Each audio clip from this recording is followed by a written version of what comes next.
perusahaan yang dia bobol pun bukan perusahaan yang sembarangan. Bahkan dia membobol perusahaan.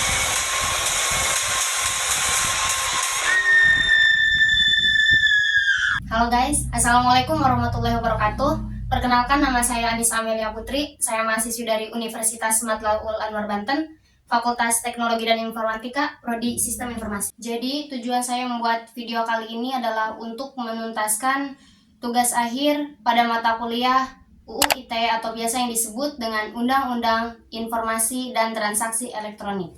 Saya akan menjelaskan kasus yang berhubungan dengan dunia cyber hacker, biasa yang disebut dengan perampokan atau penculikan menggunakan kecerdasan.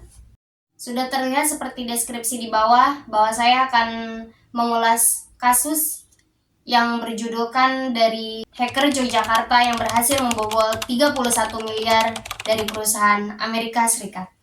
Kasus ini saya ambil dari negara kita, Indonesia, yang berhubungan dengan kejahatan cyber. Jadi sebelum masuk materi, saya mau bertanya sama teman-teman.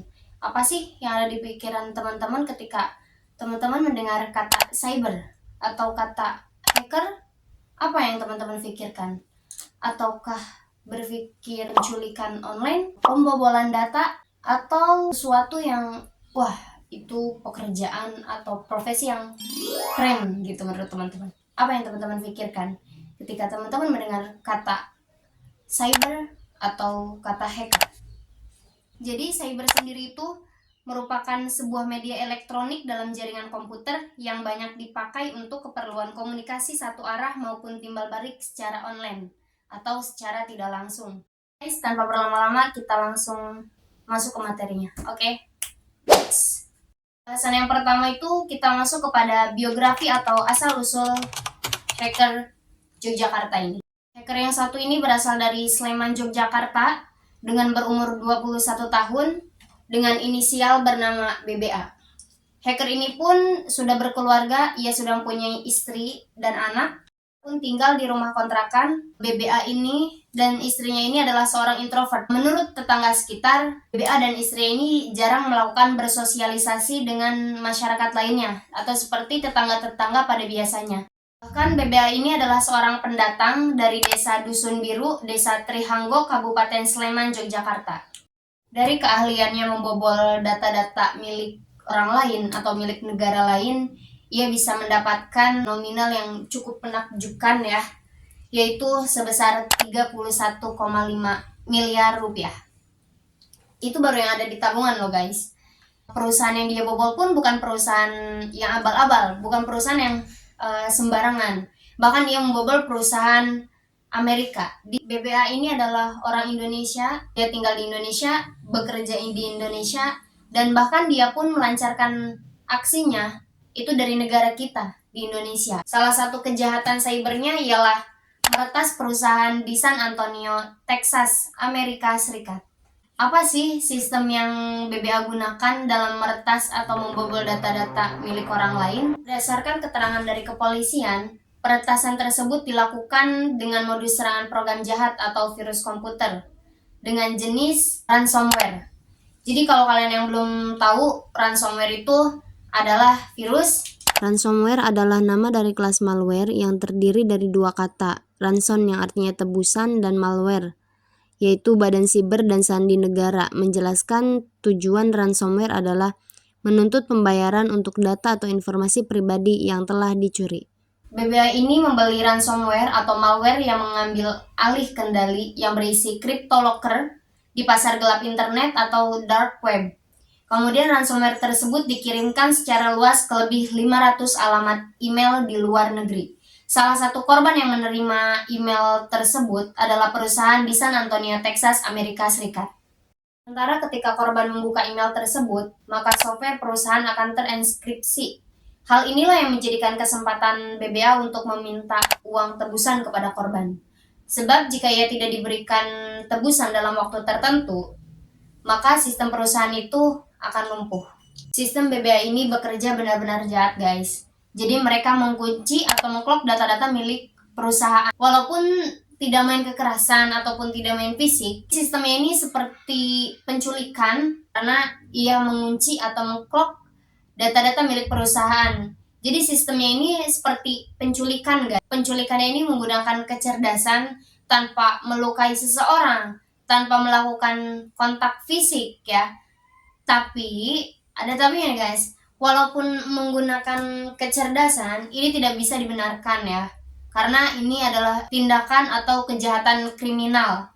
Jadi tidak bisa dibenarkan.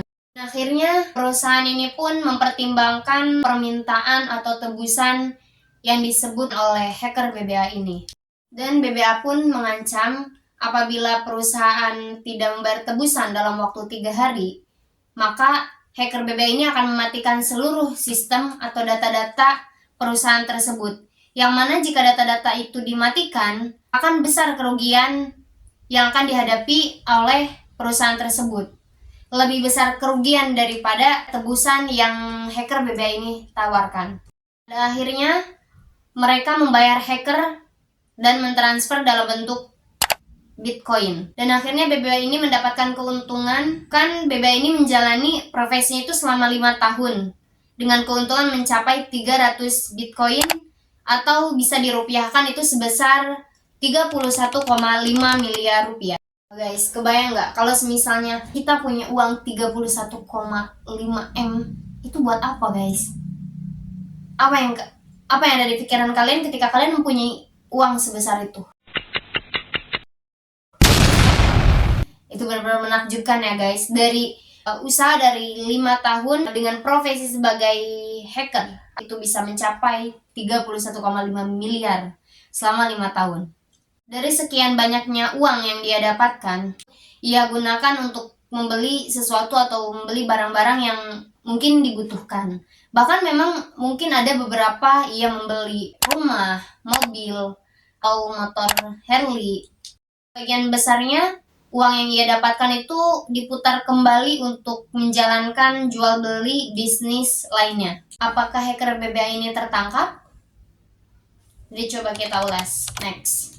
Hacker berinisial BBA ini ditangkap akibat aksinya meretas server sebuah perusahaan di San Antonio, Texas, Amerika Serikat. BBA ini berhasil ditangkap oleh Direktorat Tindak Pidana Siber Bareskrim Polri di kediamannya Sleman, Yogyakarta pada Jumat 18 Oktober 2019. Sedang bermain komputer di rumahnya di Sleman, Yogyakarta. Itu ujar Kepala Subdit 2 Direktorat Tindak Pidana Siber Bareskrim Polri, Kombes Rikinaldo Hairul. Hidupnya hacker BBA ini setelah perusahaan yang dia bobol itu melaporkan kepada tim cyber di Indonesia. Atas tindakannya BBA dikenakan pasal 49, pasal 33 dan pasal 44 ayat 1, pasal 32 ayat 1 dan pasal 45 ayat 4, pasal 27 ayat 4 Undang-Undang Nomor 19 Tahun 2016 tentang perubahan atas Undang-Undang Nomor 11 Tahun 2008 tentang informasi dan transaksi elektronik. Adapun ancaman hukuman maksimal kepada pelaku adalah 10 tahun penjara. Nah, apa aja sih alat-alat yang digunakan oleh hacker BBA ini untuk melancarkan aksinya? Kita lanjut, next.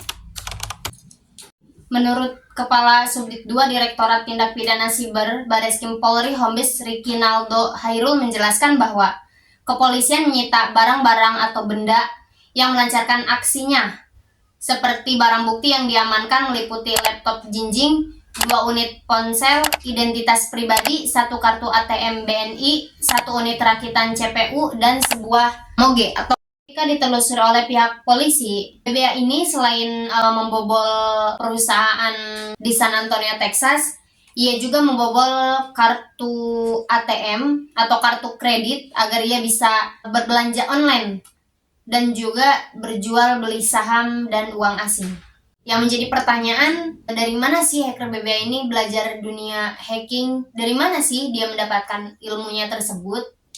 Jadi ketika kita bicara tentang hacking atau dark web ya, jadi hanya hacker-hacker lah yang bisa masuk ke dalam situs-situs atau dark web tersebut. Bahkan BBA ini mampu membobol situs resmi milik seseorang, perusahaan, atau bahkan milik negara lain. Ia pun sangat mudah berbelanja di dark web karena ia bisa berbelanja online di sana. Menurut Pak Rikinaldo, kalau tersangka ini belajar sendiri atau otodidak, mengenai cara menghack atau meretas. Ia belajar dari YouTube, masuk ke forum-forum, atau bertanya pada teman-temannya. Kan si BBA ini pun ia bekerja sendiri. Ia tidak masuk kepada forum-forum atau tidak masuk kepada komunitas-komunitas, dan dia juga tidak menjadi member-member yang sering melakukan penyerangan. Menurut seorang pengamat komputer yang bernama Putra Suteja, ia mengatakan pihak kepolisian benar-benar hebat berhasil menangkap hacker BBA ini.